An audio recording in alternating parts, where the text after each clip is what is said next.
All right, Courtney Honda, welcome to Beyond Fulfillment. Thanks for having me, Dave. Yes, thanks so much for being here. As we spoke off camera, I was so excited to talk to you today. So, Courtney, you are the co-founder and the president of Puptique, which is a company that's a few years old and is making some serious waves in the pet retail space. So if you could just set the stage for our listeners and tell us what is Puptique and how it got started.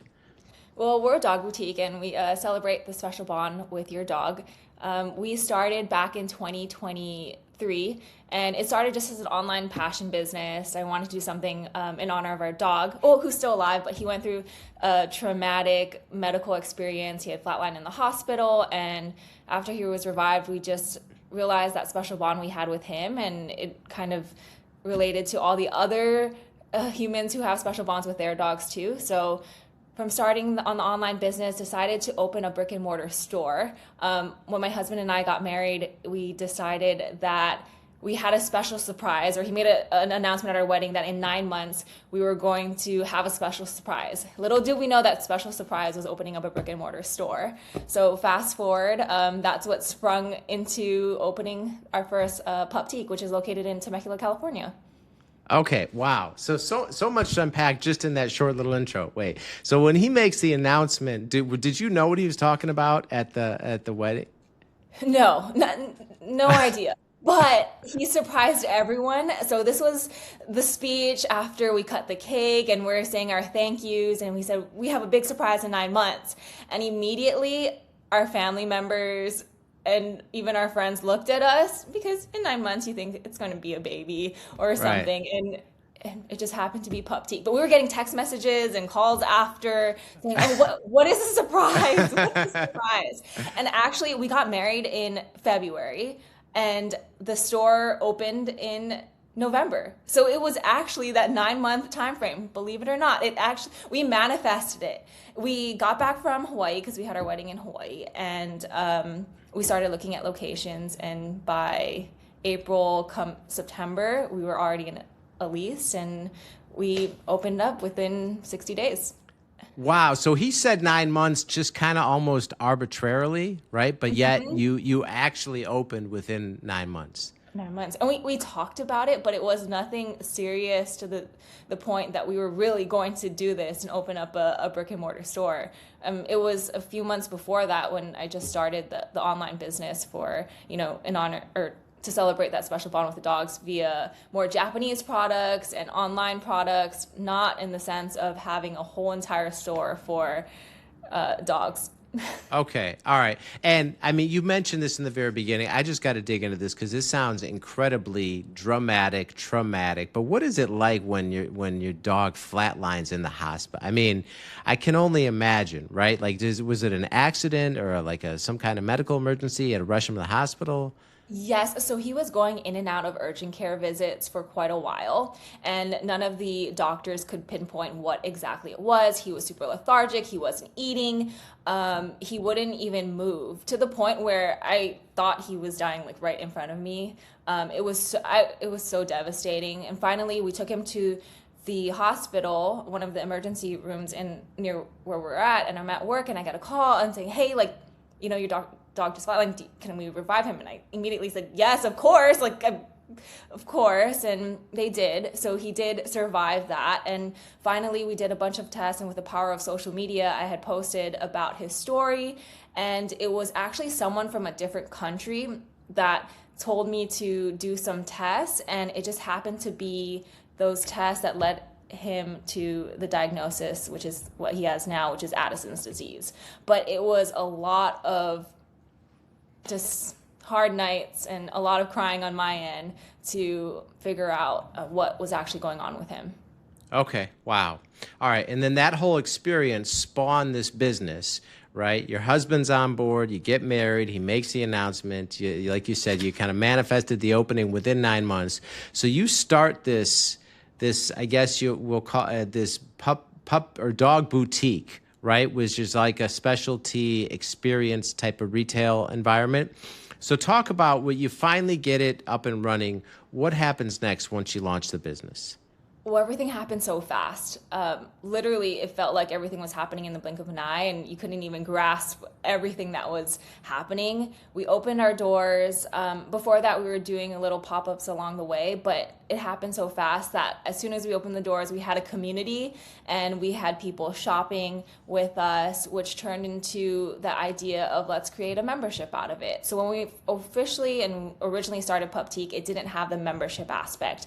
It was just coming in for the experience, and we put everything our dog likes. So there's a pup bar, so an actual dog bar just for dogs. So we have dog beer, dog wine. We have a little bar set up on the bottom. We have a photo area. We have a dog house. We have ball pits. So it's really around the whole celebration of celebrating that special bond with your dog, but because of everything our dogs liked.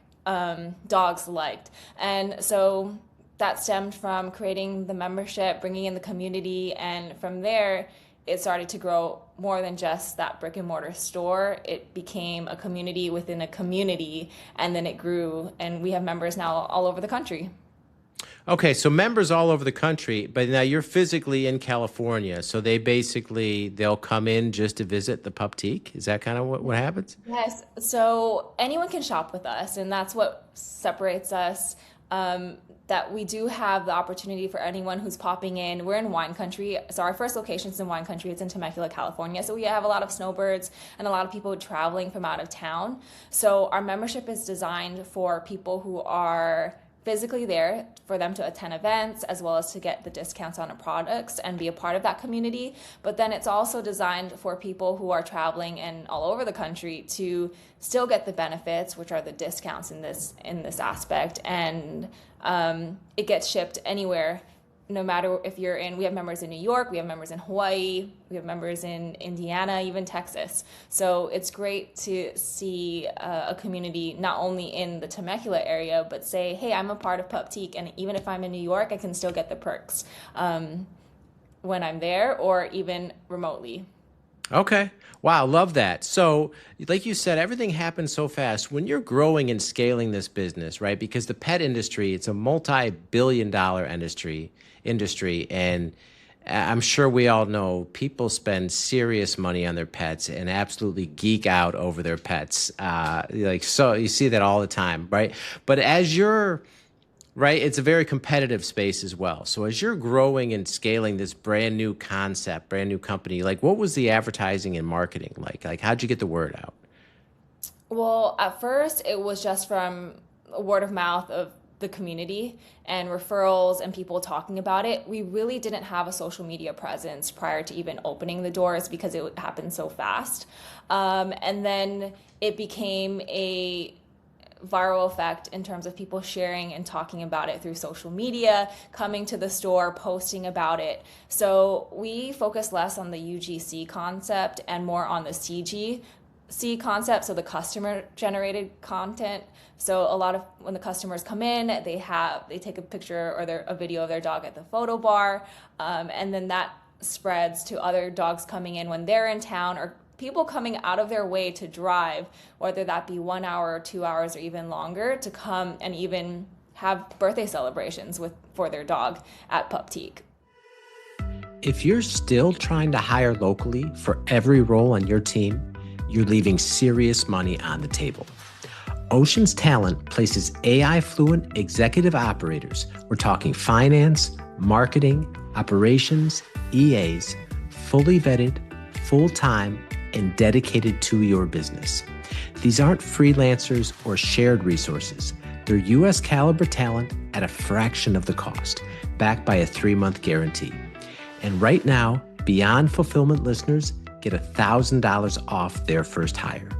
Go to oceanstalent.com/Dave to claim it. Wow. Okay. So the dog birthday parties, that's a big thing there. Okay. You mentioned dog beer there earlier. So do the dogs actually like get like intoxicated? Like, It's non-alcoholic beer, but okay.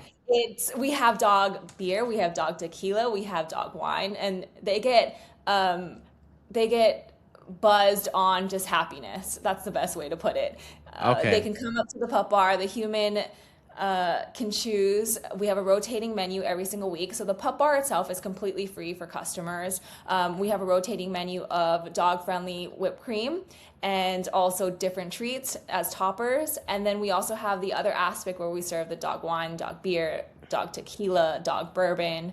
It's just really depending on their human's preference of what they want to serve their dog that day. Okay. All right. So when you're growing and scaling this, because I mean, again, you just launched in 23, we're in 26, and we're going to talk about kind of the new direction you're heading and really experience some phenomenal growth and some other awards. But when you were just getting starting out too, was there any challenging times where you thought about giving up? Oh, almost every single day. I think opening up a brick and mortar store is a lot harder than I had ever imagined. And it's not something that I look back at and I regret, because I don't regret anything at all. It's been a great learning experience and I'm so happy we've come this far. But when we were in it and we were going through the day to day, we live about an hour and a half away from our actual brick and mortar. So we were driving almost every single day when we first opened back and forth. One, that's so tiring, especially when you're there from the time it opens to the time it closes. And then also that turnaround, not giving enough time to just sleep because you're worried about so many other things, making sure that the daily operations, rent's covered, employee wages are covered, and just making sure the store is to the best standard of products. So for the first, I want to say year, it was just like in a way, you kind of feel like a hamster in the wheel, to be honest. It's every single day trying to find the best solutions to keep it going. I remember at one point, I even pawned my wedding ring. So this is a full circle moment because we were just trying to figure it out. And at the time, I really thought about quitting. My husband and I were like, you know what? Let's just move on. It's okay. We tried. Let's reopen somewhere else where it would make sense and our quality of life is a little better. But we're like, no, we've built this community and we're going to make this work. So I decided to pawn in my ring to have enough capital to cover rent, to cover payroll, and to cover inventory during the holiday season. And on the positive note, though, after getting through that 6 months, my husband got the ring back. So that was like the full circle moment that if sometimes you have to sacrifice and sometimes you have to do things that you never imagined you would do because you believe in something so much. And yeah, that's my story. I pawned in my ring to keep the business alive. Okay, wow. So I've interviewed hundreds of entrepreneurs. I've never heard a story like that. So, I mean, what was like, because I get it. Okay, you're newlyweds, you're in this business together, you're committed, right? So, I mean, but I can't imagine that was an easy conversation between you two where you made the decision to do that, right? No, you know what? It was actually my idea. We ran through so many scenarios, and I'm super blessed and that my husband was on board with it. It's a beautiful diamond ring, and it was more of a motivation that if we're making this commitment, we're making this together, and we are going to find a way to get this back. And it was a temporary solution for a bigger picture. And looking back at it, there were a lot of tears along the way and just frustrations and just a lot of back and forth if this was the right thing to do. And I think looking back at it now, it was the right thing and we did the right thing. It was just a matter of getting through all of that. Okay, and then how did... It was my idea. A lot of people are like, was it your husband? No, it was my idea. Wow. Well, and then how did he get it back? He bought it back. Oh, he just went back to like the pawn shop or Yes. something, whatever it was? Okay. Wow. Wow, incredible. We took a loan against the ring. Okay. Enough to Wow. cover the Okay. All right, and then you went and for bought- Wow. Yeah. What a bet on yourself, and what a great story that you got it back. And like you said, looking back on it now, you said it was the right thing to do. But boy, that's a tough decision in the moment. especially when you have a timeline, because they only give you a short amount of time if you really want that back, right? So we had to make sure whatever we did, we made it work, and we did. So that was in the positive of everything now. And it's just a story to be shared looking back at everything now. Yeah, wow. So, like you shared, right? You're going through this tough. It's a retail store. You're brand new at this, starting out. You feel like you're giving up, or you want to give up many times. Like, what did I do? What did we do? Right? You're having those type of mental conversations, but you grit through it. What was the inflection point where things really started to take off? For us, I think it was more or less believing in it. It was more so putting more effort where it we were seeing the return, and that's investing more in our employees, investing more in our community, in our members, and providing the best hospitality that we could. That's what really separated us from the rest. And after winning Pet Retailer of the Year in the US in 2025, that really propelled us forward. And it really made us be a little bit more confident in what we're offering. And also, on the other end, it didn't make us comfortable, and it hasn't made us comfortable. If anything, it's continued to push us to do better than what the community as well as customers expected of us. Okay, and yeah, let's talk about that award. So, Pet Retailer of the Year for 2025, and that was issued by who? Pet Innovation Awards. Pet Innovation Awards. Okay, and so like, how did that come about? How they like? Did you have to submit something? Did they just find you? People write you in? Like, how'd that happen? Yeah, it was based on a nomination. I really don't know exactly how it happened, but it did. And I think that was the most rewarding part of everything. That when the nomination was submitted, whoever submitted it, it was a win. That when we did hear from the company or Pet Innovation Awards that we did win the award, it was exciting, and it was a very like humbling moment. And it was a reflection of our team as well as the community that supported us from day one. But it was a very exciting moment looking back at it. Okay. All right. And now, as we're just about midway through 2026 at this point, but you're going in another direction now where you're launching franchises. So tell us how that came about. My husband and I were having a conversation, and a lot of people were asking us, "Oh, is this a franchise business? Do you have any other stores across the country?" And when people were coming in, we said, "No, this is actually the first store, and this is we created this just because it was something that a passion, and we did this because of our dog." And that propelled us with my husband's background in franchising to franchise. And at the end of last year, we did the FDD, and at the beginning of this year, we started franchising. And we're excited because within the last 5 months, we're already expanding to Texas and Florida as well as California. But it was the fastest way to bring Puptique to different communities across the country through franchising. Okay. And what's that process been like? Given that, a retail store was a brand new experience, there was all these kind of unforeseen obstacles, a lot of challenges. You made it through. But now when you're going through the franchising model and adding that component to your business, what's that been like as far as the technical details of it? Well, the last 6 months has really tested our just the management between running a brick and mortar store, so our own store, and also franchising. So franchising is a whole nother business, and we're lucky to have a manager as well as a team who run the day-to-day for our Puptique in Temecula. So that can operate without us being there, which is great. We're semi-absentee, which means we just drop in, and we're on the leadership aspect now, but we have a great team that's doing the store on that level, so we could focus on the franchising. The last 6 months has really allowed us to see what works, see what doesn't. We've worked with marketing teams. We've also worked with different brokers, and we've worked with different individuals who are consultants in this franchising area. And what we've learned, and it took us, we're lucky to learn this early on, is that we're bringing a lot of that control now in-house. So we're able to now be able to talk about the franchise from our point of view instead of relying on other people. And I think a lot of brands do it the opposite, and we're just doing it early on. Okay.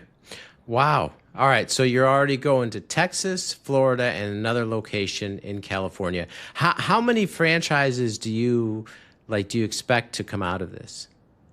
I mean, our goal is to get to 200 by 2030. And that's just looking at across the board, across the country, and seeing the opportunities on how Puptique can be integrated into the communities. Because we're a very community-oriented store, and we're very passionate about bringing people together in those communities. So it's not just coming in to shop for your dog's needs, but it's really coming in to celebrate their bond, come in for events, come in for a pup cup, a photo op, and just make new friends. And over the last couple of years, we've seen strangers become best friends because of the community that we've built. We've also seen members who are strangers get married, have a baby, all within 2 years. So it's been a vessel for not only the dog community, but also the humans being friends, especially after the pandemic as well. Love that. Okay, and Courtney, when you look at this whole journey about how it started with the traumatic experience with your dog and everything it went through, and the first full circle moment of pawning your wedding ring and then getting it back, and all the hard nights, and now to be really get that Pet Retailer of the Year award, and now expanding into other markets, what's been the best part of this whole journey for you? I think there's two things. It's one, being able to work with my husband on a project that we've started from an idea to the concept that it is today. So that's the first thing.